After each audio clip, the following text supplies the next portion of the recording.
speaking of another coach who had a lot of hype when he was hired, Jim Harbaugh in Michigan had a lot of hype after they beat Minnesota week 1 in pretty much dominating fashion. It looked like they had found their next quarterback in Joe Milton, but it turns out Minnesota may be the second worst team in the Western Division. They lost by an extra point to Maryland, and that Maryland team got killed by Northwestern. And there's a lot of chaos going on in the Big Ten, but that's besides the point. But Michigan State, who just lost to Rutgers, went ahead and beat Michigan on the road yesterday.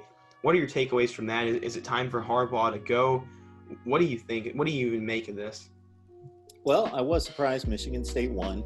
I was not surprised it was close. I certainly grabbed the 22 points and didn't think too long about that. But I'm surprised that Michigan lost the game because Michigan State, as you mentioned, was so bad against Rutgers, which I don't know necessarily how to weigh that. They turned the ball over 7 times, and if you really watched the game, they dominated. It was almost like a Penn State, Indiana kind of situation where Michigan State dominated the game. They were the better team on the field. They just made 7 horrible mistakes and lost that game to Rutgers. But nobody's really expecting Michigan State to do anything this year. So this is a team that Michigan should not be in a game with, let alone losing the game as a 22-point favorite at home. In terms of Joe Milton, I saw all sorts of crazy comments on social media yesterday about Joe Milton, and he's obviously not the guy. And I had posted some videos this week after his nice performance actually before the season opener, but then certainly once he turned in a nice game against Minnesota, about whether he could possibly be finally this quarterback that Michigan has been starving for the last 15 years, actually since maybe Chad Henne would be their last really good quarterback. And Joe Milton's not, based on what I observed against Minnesota and against Michigan State, Joe Milton is not the problem. They have a lot of other issues besides Joe Milton. He played rather well. Did he play great? Was he an elite quarterback? No, but it was his second career start. I think Joe Milton's fine. I think they have issues on defense. Their corners couldn't cover anyone. They got annihilated in the secondary. Rocky Lombardi threw for 323 yards on 17 completions, meaning that everything was a chunk play, was downfield. They just got whipped in the secondary. And their defensive line, which has a bunch of named players up there, like Carlo Kemp and Kwity Paye, should have been putting pressure on the quarterback, and they couldn't get home. So in terms of Jim Harbaugh, it all comes back to him because he's the man in charge. So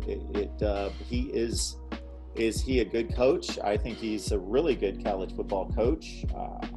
I think that his record speaks for itself. He's turned around every program he's gone to.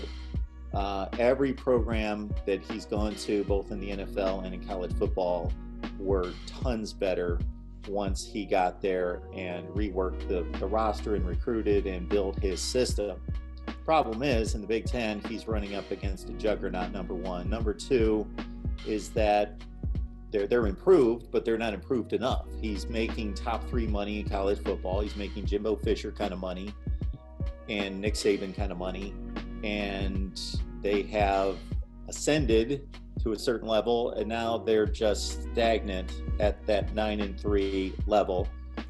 And that's not good enough for what he's being paid. So if I was running the show, people are talking about Jim Harbaugh being fired. I don't think he's going to get fired. I don't think hardly any coaches are going to get fired because of COVID and because of the difficult circumstances for any team. I think that he is signed through 2021, and I think that's going to be do or die year. That would be for me if I was the Michigan administration. I'd have a conversation with him after this season, regardless of whether they go 8-1 or 4-5 or whatever happens. I don't think he's going to get fired. I wouldn't fire him this year, but he would certainly be on the hot seat if I was running the show next year. He would have to go win the Big Ten next year. That would be my criteria for Jim Harbaugh in 2021. No, I agree with you. I think people are too quick to call for the heads of every coach after every single bad game. But it has been a trend that Michigan seemingly loses these big games or loses a really stupid game that they should not lose. I mean, yeah, Jim Harbaugh's paid like a top 5 coach in college football, I believe.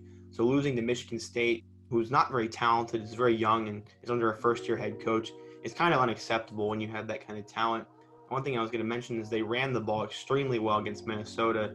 They just didn't really look that good yesterday running the ball. They arguably have the best running back room in the country with Hassan Haskins, Blake Corum, Chris Evans, and Zach Charbonnet. Really, no one really established themselves as that guy yesterday, and it looked like there was some disconnection on offense at times. And I agree that Joe Milton is not the problem. And Michigan has to go play a tough Indiana team next week on the road. And I think this is going to be a really crucial point for the Wolverines right now. And I really don't know what to expect going forward. But yeah, no coach is going to get fired during this COVID year. And I think we'll just have to wait and see what happens.